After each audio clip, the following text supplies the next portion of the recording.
안녕하세요. 저는 40대 평범한 주부이고 올해로 결혼 생활은 16년째입니다. 아이들 둘을 키우며 다른 엄마들과 다를 것 없는 평범한 삶을 살고 있는 저지만 16년 결혼 생활하면서 마음의 응어리로 남은 일이 무척이나 많습니다. 아마 저처럼 결혼 생활 어지간히 하신 분들 중 마음속에 맺힌 일 하나 정도 없는 주부님은 없을 거라 생각합니다. 이유야 여러 가지가 있겠죠. 속 썩이는 남편 때문일 수도 있고 고부 갈등일 수도 있고요. 아마 대부분 시가 식구들 때문에 마음고생하는 경우가 많을 겁니다. 저 역시 그랬는데요. 저는 시어머니와 결혼 초반부터 그리 사이가 좋지 못했습니다. 우리 시어머니는 아직 살아계십니다만 본인은 절대 자식 도움 안 받고도 살 수 있다던 분입니다. 하지만 세상에 그런 부모가 과연 있겠습니까? 다들 나이 들고 아프면 자식 도움 받기도 하고 기대고 사는 건 어쩔 수 없는 거죠. 당신이 큰 소리 치던 거와 다르게 귀한 아들을 고생시키고 있는 우리 시어머니. 남편에게 미안한 일입니다만 저는 지금 어머니를 안 보고 삽니다. 사실 시어머니는 저 결혼할 때부터도 저를 달가워하지 않으셨어요. 남편은 저와 마찬가지로 아버지가 일찍 돌아가셨는데 며느리감인 제가 아버지가 안 계시다는 걸 대놓고 싫어하셨습니다. 남편이 저를 좋아하고 밀어붙였으니 결혼한 거지. 만약 남편이 중간에서 우유부단했으면 아마 결혼 못했을 겁니다. 시어머니는 아들이 좋아하니 결혼은 허락하셨는데 결혼할 후에도 한결같이 저를 못마땅해 하셨어요. 특히 아들을 저에게 빼앗겼다고 생각하셨는지 저를 많이 힘들게 했습니다. 결혼 허락한 걸 마치 큰 자비라도 베푼 거라고 생각하셨나 봅니다. 한 번은 어머니가 저에게 결혼 후 10계명처럼 지켜줬으면 좋겠다고 말씀하셨던 게 있습니다. 그것도 남편이 없는 틈을 타 저에게 명령하듯이 이런 말을 하셨어요. 네 친정에서 어찌 배웠는지는 모르겠다만 우리 집안에서는 부모 안부 묻고 서로 챙기는 건 기본으로 가르쳤던 거다. 서로 안부 묻는 건 기본이니 기본은 지키도록 하거라. 기본은 지키라는 말에 저는 한 번에 무슨 말인지 알아듣지 못하고 어머니에게 되물었습니다. 안부 묻는 걸 제가 어찌하면 기본을 지키는 걸까요, 어머니? 그걸 내 입으로 말해야 하니? 적어도 이틀에 한 번을 전화해서 네 시어머니 안부를 물으라는 거야. 그리고 말이 나왔으니 하는 말인데 요즘 며느리들은 김장이고 제사고 시댁 행사에 안 오려고 한다지? 나는 그런 거 없다. 미리 말하지만 전 국민 다 아는 김장철에는 며느리인 네가 와서 김치도 달라고 하거라. 아들이 내가 한 김치 말고는 잘 안 먹는 거 너도 알 거야. 네, 알겠습니다, 어머니. 아, 당연한 거지만 말대꾸는 하지 말거라. 너는 며느리고 나는 시어른인데 누구보다 내가 자식 입장을 생각한다는 거 알 거다. 묻지도 말고 따지지도 말고 시어머니에게 말대꾸는 일절하지 말거라. 차라리 내가 단톡방을 만들 테니까 거기서 할 말 있으면 해도 좋아. 불편함이 있으면 속마음 터놓고 말하거라. 알겠니? 아마 나 같은 시어머니 없을 거야. 나는 네가 딸 같은 며느리가 되었으면 좋겠구나. 주말에는 무조건 시댁에 와서 시간 보내라. 휴일마다 매번이요? 집이 가까운 것도 아닌데 조금 힘들지 않을까요, 어머니? 예. 너 내가 조금 전에 말대꾸하지 말라고 한 거 잊었니? 하겠다고 맘만 먹으면 충분히 할 수 있는 일이다. 잔말 말고 내 말대로 해. 전 국민이 하는 김장이라는 것도 웃기고 안부를 물으라는 것도 사실은 본인 안부를 물으라는 의도가 아니라 아들 안부가 궁금해서라는 게 뻔히 다 보이는데도 저렇게 말씀하시더라고요. 어쨌든 아무것도 모르던 새댁 시절이기도 했고 시어머니에게 처음부터 따지고 둘 수는 없는 노릇이라 고분고분 대답은 하고 넘어가긴 했는데요. 결혼 초에 그 일이 저의 고된 시집살이의 시작이 될 줄은 몰랐습니다. 일단 현재 상황을 먼저 말씀드리면 시어머니는 지금 요양원에 계십니다. 저는 친정엄마가 돌아가신 이후로 시어머니와는 안 보고 살아요. 남편 입장에서는 결코 쉽지 않은 일임에도 제가 시어머니 안 보고 살겠다는 거 이해해 주었고, 저도 그 점은 남편에게 고맙게 생각하고 있어요. 일단 왜 이렇게 되었는지 말씀드리려면 저희 친정엄마가 돌아가시기 전인 5년 전 이야기부터 시작해야 할 것 같습니다. 제 친정 상황에 대해 간단히 말씀드리면 저희 친정엄마는 제가 대학교 2학년 때 아빠 돌아가시고 저와 그 당시 고3이었던 남동생까지 공부를 시키느라 정말 고생을 많이 하셨던 분입니다. 저 시집 갈 때 혹시 친정아빠 없다고 과시당할까봐 남들 하는 것보다 더 정성 들여가며 결혼 준비도 도와주셨던 친정엄마입니다. 저와는 당연히 각별할 수밖에 없었고 남동생까지 다 결혼시키고 나서야 엄마는 한숨 돌렸다고 하시면서 그동안 하고 싶었던 여행도 다니시고 취미생활도 하셨습니다.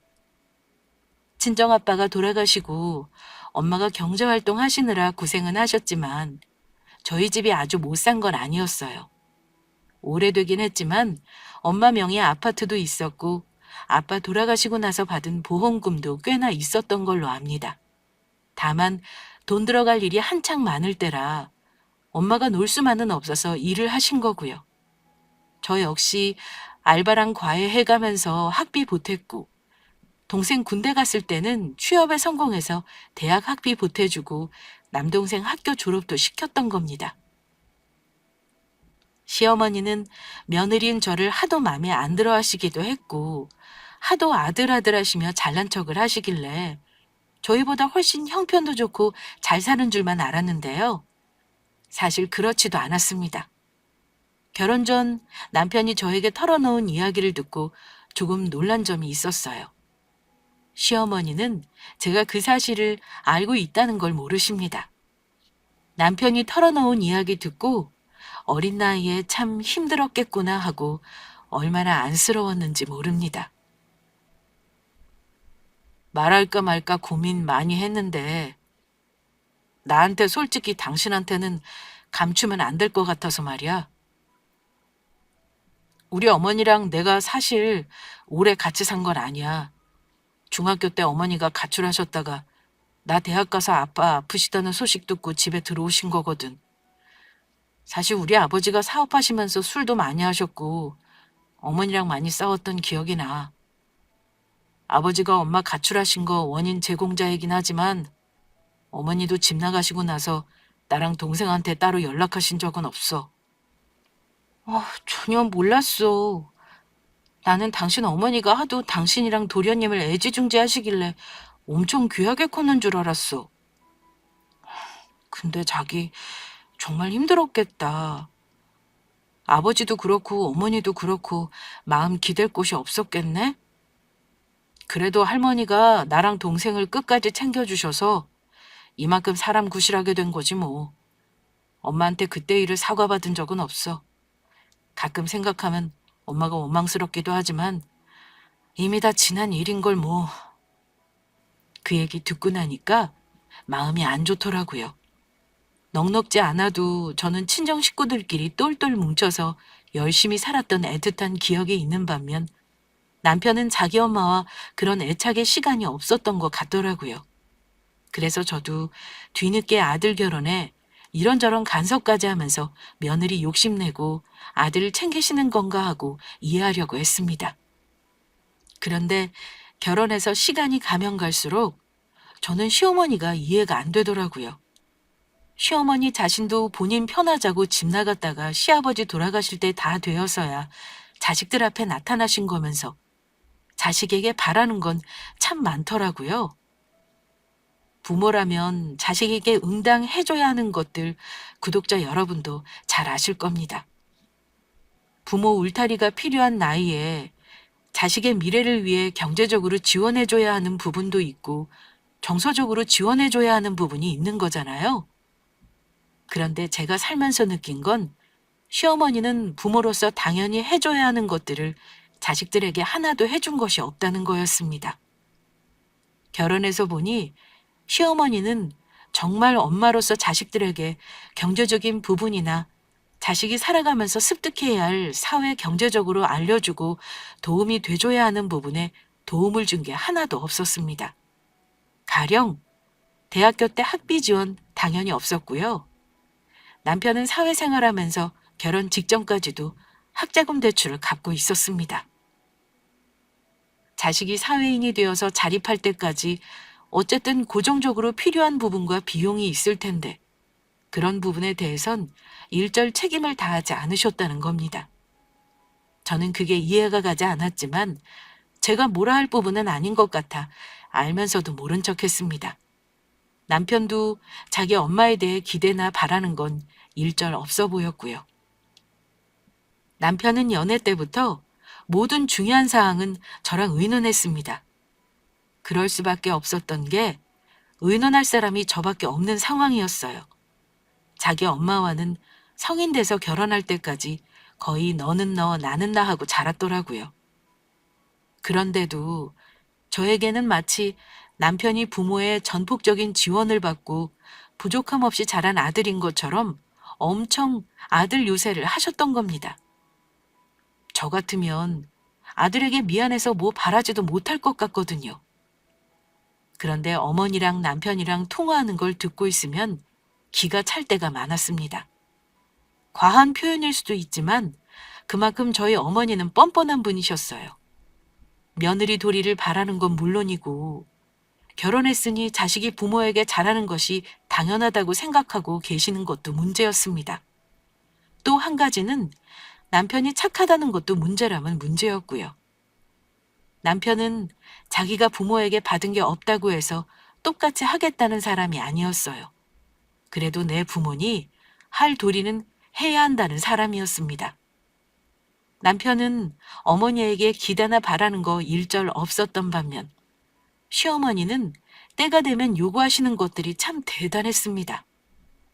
생일이나 명절이요? 당연히 용돈이나 선물은 기본으로 하는 거고요. 어버이날에는 뭘 그리 효도를 받고 싶은 건지 한 달 전부터 당신이 원하는 바를 당당하게 요구하시는 분이 우리 어머니셨습니다. 이번에 내 친구들은 자식들이 해외여행 보내준다더라. 나도 이제는 그런 효도 좀 받아볼 때가 된 것 같은데. 아직 한 달이나 남았으니 니들이 알아서 예약해 줄 거라 믿어도 되지? 나는 일본 여행이 꼭 가보고 싶구나. 네? 일본 여행이요? 어버이날에는 그냥 가족끼리 식사나 하려 했는데 갑자기 여행이라뇨. 저희 요즘 집 때문에 돈 모으느라 빠듯한 거 아시면서 그러세요. 남편이 애둘러 거절했지만 어머니는 그런 식으로 대놓고 바라는 마음을 표출하시더라고요. 남편이 스피커폰으로 통화해서 저도 실시간으로 들었는데요. 모자간 대화를 듣는데 뭐랄까요? 와, 저런 엄마도 엄마라고 어버이날에 바라는 게 있네? 그냥 그 생각이 팍 들었습니다. 그래도 남편 어머니니까 기념일 챙기고 생신 챙기고 할 도리는 다 했는데 그런 대화를 들을 때는 저도 모르게 인상이 찌푸려졌습니다. 그 일뿐만 아니라 실망할 일이 이래저래 많았어요. 아이 낳고서 손주들 예쁘다고 말만 하지 뭐 하나 돈을 쓰는 거 안 하시는 분이라 서운한 것도 많았어요. 그러다 보니 저도 살면서 어머니가 하는 말이 아니다 싶으면 제 할 말도 하기 시작했던 것 같습니다. 그러니 어머니는 안 그래도 눈엣 가시 같은 며느리가 더 싫으셨을 겁니다. 물론 사이가 더 안 좋아진 계기가 있긴 했습니다. 결혼 7년 차에 우리 부부가 처음 내 집 마련을 앞두고 있었을 때 일이었는데요. 그동안 맞벌이하면서 힘들게 번 목돈으로 대출을 끼긴 했지만 새 아파트를 분양받아 입주를 앞두고 있었습니다. 그런데 그 즈음에 시동생이 결혼을 앞두고 있었어요. 남편도 그렇고 시동생도 그렇고 다들 알아서 자기 모은 돈으로 결혼 준비했는데 어머니가 난데없이 우리 부부를 부르시더니만 황당한 요구를 하시더라고요. 기훈이 결혼하는데 내가 해주는 게 없어서 마음에 영 걸려. 니들은 새로 들어가는 아파트 대출받을 거라 그랬지? 내가 알아보니까 분양받을 때보다 많이 올랐다며? 최대한 풀로 대출받으면 자녀 대금 치르고도 남겠던데. 혹시 한 5천만 원 정도는 기훈이 장가가는데 보태주는 게 어떻겠니? 이건 뭐 우리에게 도와줄 생각이 있는지 없는지 물어보는 수준도 아니고 거의 내놓으라는 식으로 말씀을 하시더라고요. 웃긴 건 그 순간 남편이 고민을 하는 모습을 보였다는 겁니다. 자기 동생 결혼하는데 아주 돈 많은 사람 아니고서야 몇 천만 원 보태주는 경우가 흔한가요? 그건 오히려 여력이 된다면 부모가 해줘야 하는 거라 생각합니다. 저는 남편이 대답하기도 전에 먼저 말했습니다. 어머니, 죄송하지만 그건 어렵겠어요. 저희도 집값 절반을 대출받는 마당에 빚내서 도련님을 보태줄 수는 없는 거죠. 그럴 만한 여유가 없는데 무리해가면서 지원해드리긴 어려워요. 어차피 대출 이자 내는데 5천만 원 더 대출한다고 이자를 얼마나 더 낸다 그러니? 이왕에 빚 내는 김에 최대한 당겨서 쓰는 게 현명한 거야. 집 담보는 그러라고 잡히는 거다. 네가 뭘 몰라서 하는 소리야. 제가 모르긴요. 대출금 어머니가 갚아주시는 것도 아니면서 그런 말씀 마세요. 저희 결혼 7년 만에 그것도 빚내가면서 저희 집 마련하는 거예요. 보태주시는 건 바라지도 않지만 대출을 더해서 도련님 장가가는 비용 대라는 건 아니다 싶어요. 이건 저희 부부 능력 밖이에요. 그런데 제 말을 듣고 어머니가 도끼 눈을 뜨시면서 소리를 지르시더라고요. 누가 들으면은 네가 우리 아들보다 돈을 더 버는 줄로 알겠구나. 내 아들이 너보다 벌어도 더 버는 거 내가 모르는 줄 알아? 내 아들이 버는 돈으로 집도 사는 거고 대출을 받아도 내 아들이 갚는 거지. 네가 우리 아들 대변인이냐? 우리 영훈이는 아무 말 없는데 왜 네가 대답을 대신하는 거야? 그때 일이 커질 것 같자 남편이 어머니를 말리면서 제 편을 들었기에 망정이지. 만약 거기서 남편이 고민하는 신용을 했다면 이혼했을지도 모를 일입니다. 어머니, 그건 이 사람 말이 맞아요. 지금도 무리해가면서 집 마련하는 건데 5천만 원이라뇨. 저 그 정도까지 감당 못해요. 이 사람하고 맞벌이 하는 거라 그나마 집도 사는 거라고요. 그만하세요. 기훈이 결혼할 때는 우리 형편껏 보탤 거니까 오늘 이 얘기는 안 들은 걸로 할게요. 뭐야? 너도 네 마누라 역성 드는 거니? 이날 이때까지 너 낳아주고 키워준 거는 아주 다 잊어버린 모양이구나. 장남인 네가 이러면 안 되지. 어쨌든 그 일로 저와 어머니 사이는 더 멀어졌고 남편도 제가 정신 차리라는 말을 듣더니 어머니에 대해 다시 생각하는 것 같더라고요.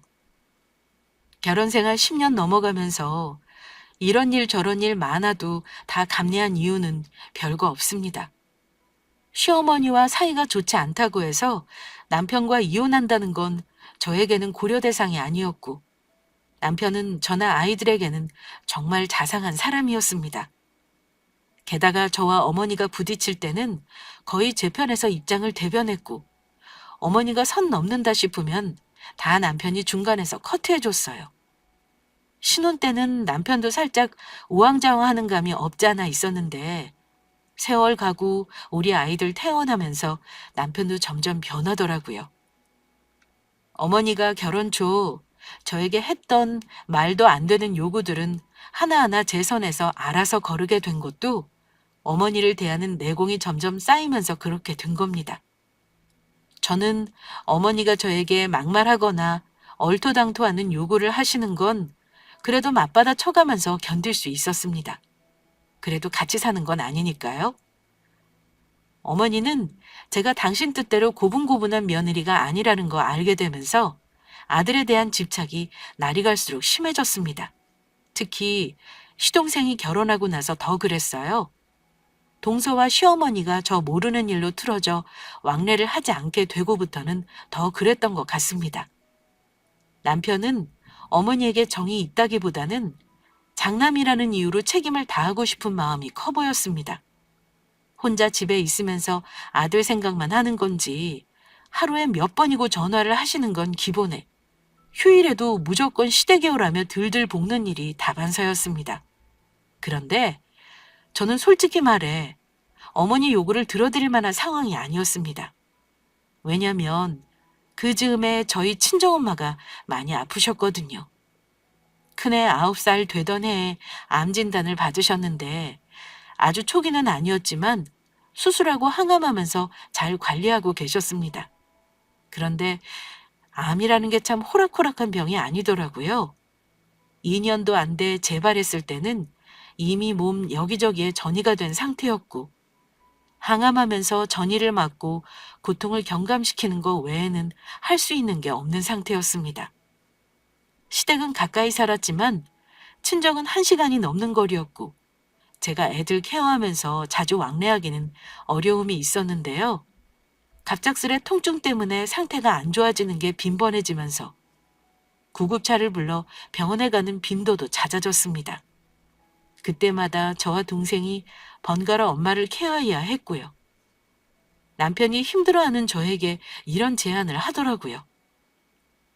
여보, 장모님이 병원 갈 일이 자주 있을 것 같은데 차라리 우리 집에서 모시는 게 어때? 그럼 당신도 마음 편하지 않겠어? 장모님 혼자 계시다가 갑자기 상태 안 좋아지면 큰일이잖아. 처남이 같이 사는 것도 아니니 장모님 혼자 두면 안 될 것 같아. 당신이 그렇게 말해주니까 너무 고맙네. 근데 엄마는 딸네 집에 와서 산다는 게 영 불편하신가 봐. 안 그래도 내가 항암하는 동안만이라도 우리 집에서 모시려고 했는데 자꾸 거절하시더라고. 근데 갑자기 상태 안 좋아지시는 게 빈도가 잦아지는 것 같아서 고민이긴 해. 장모님은 사위인 나 때문에 그러시는 거야. 내가 그걸 모르겠어? 당신이 장모님께 말씀드릴 때 내가 같이 살자고 한 거라고 강력하게 얘기해봐. 그럼 장모님도 수락하실 거야.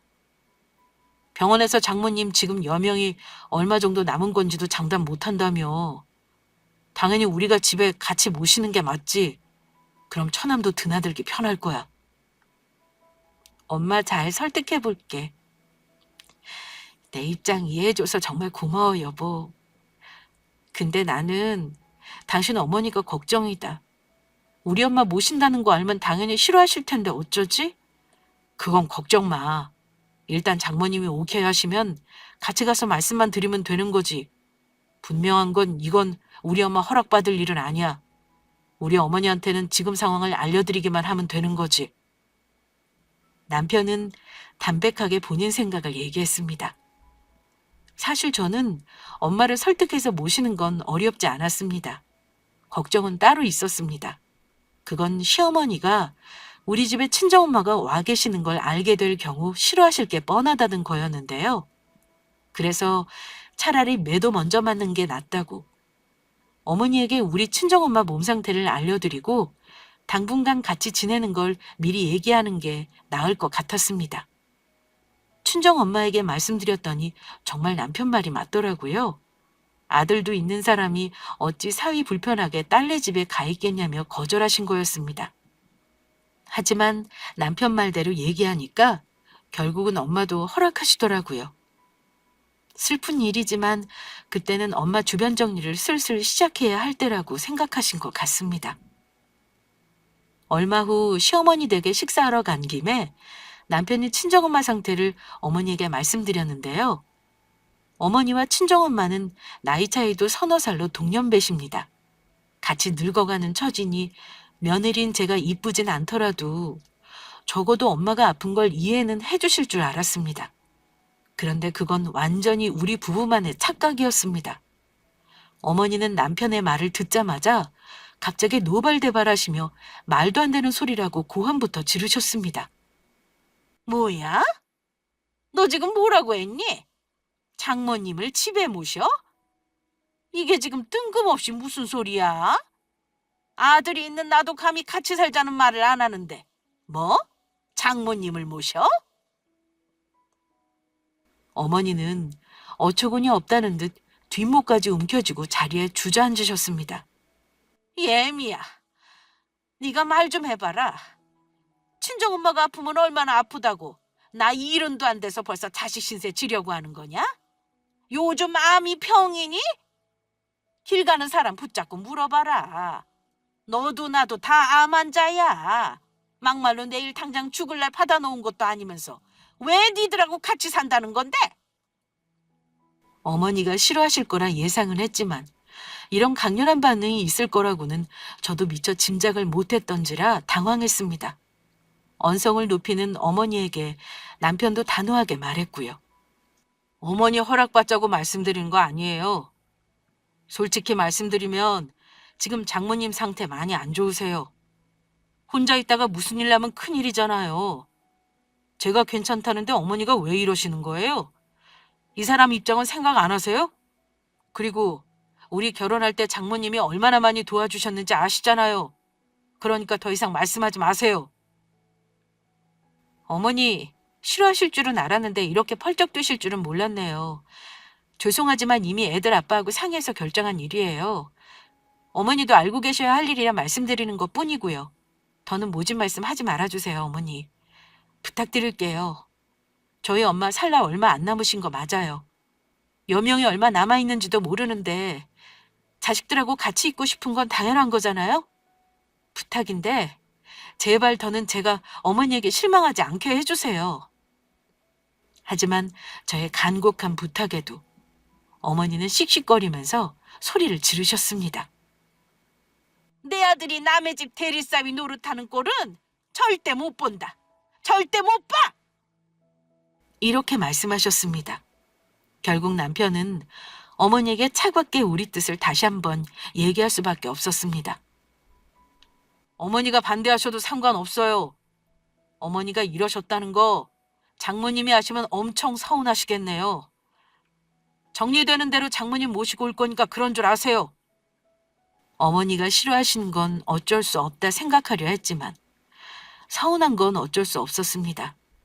남편은 그런 저를 다독거리며 당분간은 장모님 케어하는 것만 집중하자고 했고요.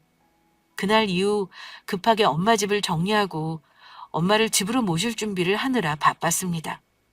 아이들은 어차피 같은 방을 쓰고 있어서 공부방으로 쓰던 방을 엄마 지내시기 편하게 정리했습니다. 그동안 시어머니는 남편에게 참 무수히도 전화를 하셔서는 타박을 하시더라고요. 무슨 말씀을 하시는지 안 들어도 뻔히 알고 있었던 저는 못 들은 척 할 수밖에 없었습니다. 남편도 어머니 상대하는 걸 점점 힘들어 했습니다. 남편 말로는 아무리 말을 해도 어머니가 막무가내라고 하더라고요. 그래도 막상 장모님이 집에 오시면 함부로 막말은 못하실 거라고 하더군요. 그리고 드디어 친정엄마를 집으로 모시는 날이 왔는데요. 그날은 마침 엄마가 병원에 가는 날이기도 해서 남편과 같이 동행했습니다. 이미 엄마 짐은 그동안 틈날 때마다 정리를 해놓은 상태였고요. 병원이 집에서 가깝다는 것도 참 다행이었어요. 엄마도 그날따라 피곤해 보이셔서 얼른 집으로 돌아가 쉬시게 할 참이었습니다. 그런데 정말 황당한 일이 우리를 기다리고 있었습니다.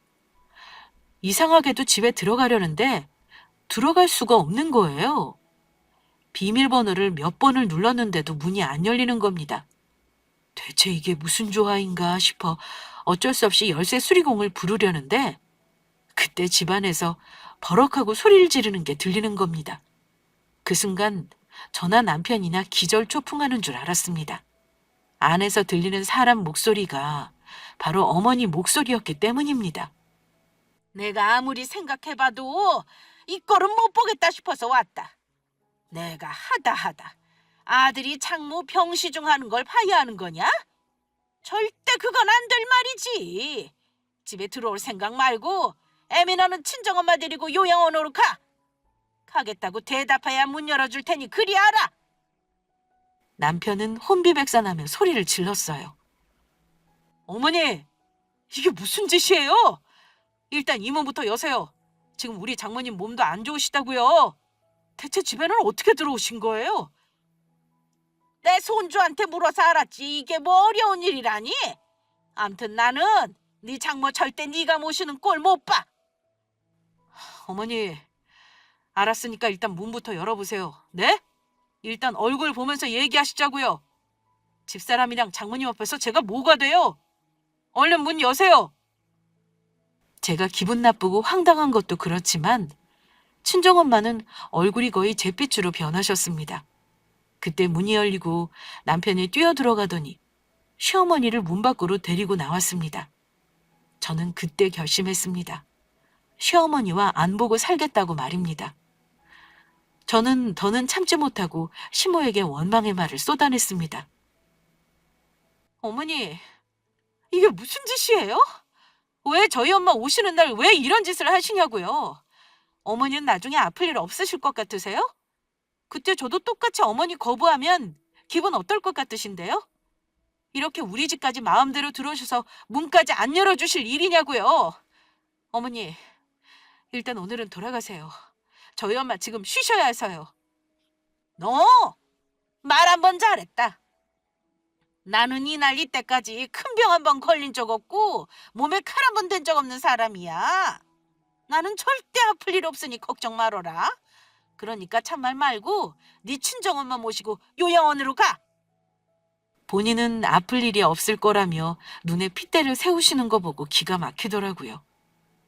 어머니는 호락호락하게 물러설 사람이 아니었습니다. 엄마는 이 상황에 충격을 받고 거의 저에게 기대어 서 계셨는데 시어머니가 엄마에게 이런 말을 하시더라고요. 사돈도 그러는 거 아닙니다. 왜 남의 아들을 힘들게 하는 거예요? 사돈이 내일 죽는다고 해도 그건 사돈이 감내할 일이죠. 우리 아들이 왜 평시중까지 들게 하시나요? 반대로 내가 아파서 아들네 집에 온다고 칩시다. 그럼 사돈은 딸 고생하는 거 당연히 싫겠죠. 입장 바꿔 생각을 해보시라고요. 친정엄마는 시어머니 말을 듣고는 고개를 끄덕이면서 말씀하셨습니다. 예, 사돈이 이런 말 하시는 거 이해합니다. 저는 애들만만 듣고 이런 상황은 생각을 못했네요. 일단 오늘은 제가 힘드니 좀 돌아가시고요. 천천히 제가 생각을 다시 해보겠습니다. 엄마, 생각은 무슨 생각? 이게 우리 어머니 허락받을 일이에요? 괜찮으니까 얼른 들어가요. 저는 엄마를 일단 집 안으로 모시고 들어갔습니다. 그런데 들어가는 그 순간에도 시어머니는 엄마 등에 대고 이런 말을 하더라고요. 사돈, 내가 말한 거 잊지 마세요. 내 아들 귀한 아들입니다. 며느리 엄마 수발하는 거 절대 못 봐요. 잘 생각하세요. 남편은 입을 가만히 두지 않은 어머니를 끌고 밖으로 나갔습니다. 저는 어머니가 이 정도로 수준이 낮은 분인 줄은 몰랐습니다. 엄마, 우리 어머니 말은 신경 쓰지 마요. 원래 말을 막 하시는 분이야. 이건 시어머니가 간섭할 일 아니니까 마음에 두지 마세요. 하지만 엄마는 말없이 저를 안아주시기만 하셨습니다. 아마 많이 속상하셨을 거예요. 하지만 엄마가 다시 돌아가겠다고 하면 더 제가 힘들 거라는 걸 아셨는지 다시 가겠다는 말씀을 안 하시더라고요. 남편은 시어머니를 집에 데려다 드리고 잠시 후 집으로 왔습니다. 그리고 당분간 시어머니에게 우리 집에 발걸음도 하지 말라며 단단히 일러놓고 왔다고 하더라고요. 남편에게 고마운 마음이 컸지만 저는 그 일로 시어머니에게 크게 실망하고 말았습니다. 저는 그날 이후 어머니 전화번호를 차단해버렸고 가족 단톡방은 나와버렸습니다. 그리고 당분간 시어머니와 왕래하지 않겠다고 남편에게 말했습니다. 남편은 자기 엄마가 한 짓을 같이 봤던 터라 저 하고 싶은 대로 하라고 하더라고요. 저는 엄마 편하게 모시려고 간병 휴직까지 냈습니다. 그런데 너무 슬프게도 가족들과 많은 시간을 보내지도 못한 채 엄마는 석 달을 못 채우고 호스피스 병동으로 다시 입원해야 했습니다. 그리고 얼마 못 가 가족들 품 안에서 편안하게 돌아가셨습니다. 엄마 돌아가시고 나서 장례 치르고 정리하느라 한동안 정신없이 지내면서도 한 가지 드는 생각은 시어머니가 정말 밉다는 거였습니다. 시어머니는 뭐가 그리 바쁘셨는지 엄마 장례식 때 부의금만 보내시고 오시지도 않았습니다. 제가 남편이랑 신랑이 하는 걸 들었는데 남편이 저에게 정말 미안해 하더라고요. 장례식 이후 저는 시어머니가 친정엄마에게 못되게 굴던 게 불쑥불쑥 떠오르면서 속에서 우라가 치밀어 올랐습니다. 그래서 앞으로는 아이의 시댁일에는 발걸음 안 하고 다 끊어버리기로 그때 마음을 먹게 되었습니다. 저에게 뭐라고 한 건 세월 가면서 잊을 수 있을 것 같았는데 우리 친정엄마에게 못되게 군 건 도저히 용서가 안 되더라고요. 물론 남편에게는 강요하지 않았습니다. 시댁과 절연하니 그나마 속은 편했습니다. 저도 애들 케어하느라 휴직을 좀 더 연장했고 마음을 추스르고 있었는데요. 남편은 한 달에 한두 번 자기 엄마를 들여다보긴 하더라고요.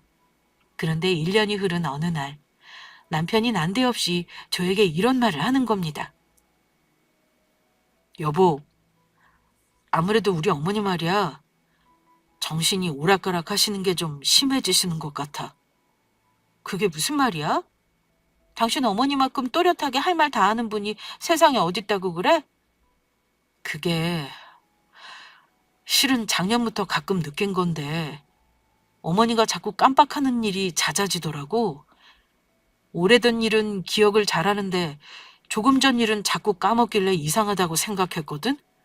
근데 요 근래 집에 못 들어가서 경비실에서 전화가 온 적도 있고 옷에다 용변을 보신 적도 있거든. 어머니가 요실금이라고 하시면서 배변 팬티를 입겠다고 하시긴 했는데 내가 아무래도 느낌이 좀 이상해.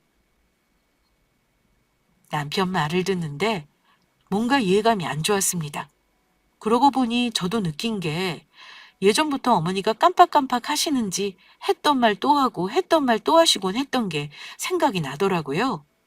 그때는 잔소리라고 생각했는데 그게 아니었나 싶었습니다. 혹시 당신 어머니 치매 아니니? 왜 나이도 나이고 당신 외할머니도 치매셨다며? 유전은 아니겠지만 아무래도 영향이 좀 있지 않을까? 확실하게 병원 가서 검사 한번 받으시게 해봐. 치매? 정말 이게 치매일까? 나도 설마 하긴 했는데 당신 말 듣고 보니 정말 그런 것 같기도 하네. 알았어. 내가 다음 달에는 병원 한번 모시고 가야겠다. 그런데 병원에 모시고 가기도 전에 사달이 나고 말았습니다. 남편과 그 대화를 나눈 지 2주가 채 지나지도 않았던 어느 날이었는데요. 시동생이 남편에게 전화를 했더라고요. 그런데 전화를 받은 남편이 화들짝 놀라면서 전화를 끊더니 급하게 어머니 댁에 가야겠다고 하는 겁니다. 저는 심호일에는 신경을 끊으려 했는데 막상 무슨 일이 났나 보다 싶어 걱정이 되긴 했습니다. 남편이 혼자 가려고 하는 거 붙잡고 같이 집을 나선 우리 부부는 시어머니 집으로 급히 갔습니다. 그런데 잠시 뒤 시모 집에 도착했더니 도련님이 문 밖에서 마른 세수를 하며 서 있더라고요. 영수, 어머니 방에 계시는데 도저히 나 혼자 어찌해야 할지 몰라서요. 일단 들어가 보세요. 너무 놀라지 마시고요. 시동생은 혼자 어찌해야 할지 모르겠다고 하는데 무슨 일이 나도 단단히 났구나 싶었습니다. 남편과 저는 일단 집으로 뛰어들어갔는데요. 들어가자마자 저는 코부터 움켜쥐고 말았습니다. 남편이 어머니 방문을 벌컥 열었더니 그야말로 말로만 들었던 광경이 눈앞에 펼쳐졌습니다. 어머니는 본인이 입고 있던 기저귀를 풀어 헤치고는 무슨 짓을 하고 있는지도 모르고 있더라고요. 벽과 바닥에는 어머니 기저귀에 붙어있던 배변의 흔적들이 여기저기 잔뜩이었습니다. 그야말로 벽에 똥칠을 하고 계셨던 겁니다. 저는 당황한 나머지 고개를 돌리고 말았는데요. 남편은 저더러 나가서 시동생을 불러달라고 하더라고요. 당신은 그냥 나가 있어. 여기는 내가 수습할게. 이따가 어머니 씻기는 것만 좀 도와주라. 여보, 정말 미안한데 당신이 우리 어머니 안 좋아하는 건 알지만 오늘 하루만 부탁 좀 할게. 그런 상황에서 차마 남편의 말을 거절할 수가 없었습니다. 그날 어머니가 저질러 놓은 것을 수습하고 시동생과 다 같이 의논을 했는데요. 그제야 안 거지만 제가 어머니와 연락을 끊은 1년 동안 어머니의 치매는 이미 상당히 진행이 된 상태인 듯 했습니다. 만약 초기가 아니라면 치매 환자를 집에서 가족들이 모신다는 건 어려운 게 현실이었습니다. 저와 남편은 맞벌이 부부였고 시동생도 마찬가지였으니까요. 어차피 말 나온 김에 제 입장을 확실히 해야 할 것 같아서 단호하게 말했습니다. 제가 알기론 치매 환자는 가족들이 돌보는 거 보통 일이 아니라고 들었어요. 도련님도 그렇고 저도 그렇고 다들 직장 생활하는데 어머니 식사 챙기는 것도 어려울 거고요. 오늘 같은 일 없으려면 어머니 혼자 있게 놔두면 안 되는 거니 차라리 체계적으로 관리하는 요양원으로 모시는 거 진지하게 생각해 봐요. 그리고 미리 말씀드리지만 죄송한데 도련님, 저는 어머니 못 모셔요. 제가 왜 그런지 우리 애들 아빠한테 들으신 걸로 알아요. 아닙니다, 형수. 그 일과는 별개로 사실 치매 환자는 집에서 못 모신다고 들었어요. 최대한 가족들 모두가 마음 편한 방법을 찾아봐야죠. 말은 그렇게 하면서도 남편과 시동생 얼굴은 착잡해 보였습니다. 모두의 우려대로 어머니 상태는 중증 치매였습니다. 게다가 다른 사람과 달리 진행이 빠르다며 약을 먹기 시작해도 진행을 막을 수는 없다고 하더군요. 결국 남편과 시동생은 고심 끝에 시어머니를 치매 전문 요양원으로 모셨습니다. 저는 조용히 어머니가 요양원에서 지내실 수 있도록 남편이 도와달라는 건 도와줬습니다. 짐도 정리해드리고 여자로서 해드릴 수 있는 건 해드렸어요. 그런데 그 상황에서도 저는 어머니가 불쌍하다는 생각이 들지 않았습니다. 본인은 절대 아플 일 없다더니 결국은 못되게 굴던 죄를 받나 보다 하는 생각이 들기도 했고요. 노인들이 치매만큼은 걸리고 싶어 하지 않는다죠? 이런 생각하면 저더러 못됐다 하실 수도 있는데요.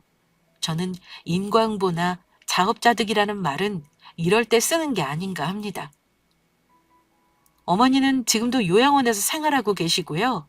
지난 3년간은 코로나 때문에 병원 면회도 어려워 남편이 자주 찾아가지도 못했습니다. 그나마 요즘에는 남편이랑 시동생이 번갈아 가며 한 달에 몇 번 가긴 하는데 사진 보니 많이 늙긴 하셨더라고요. 예전에 카랑카랑하게 소리 지르던 모습은 아예 사라지고 없었습니다. 글쎄요.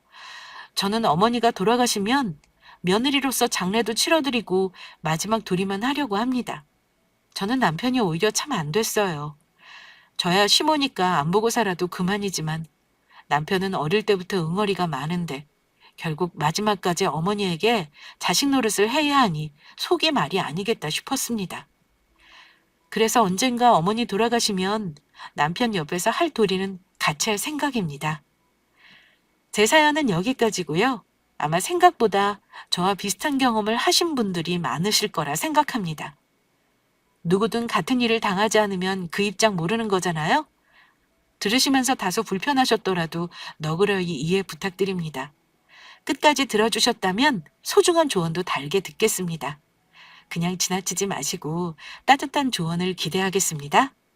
긴 사연 들어주신 구독자 여러분, 감사합니다.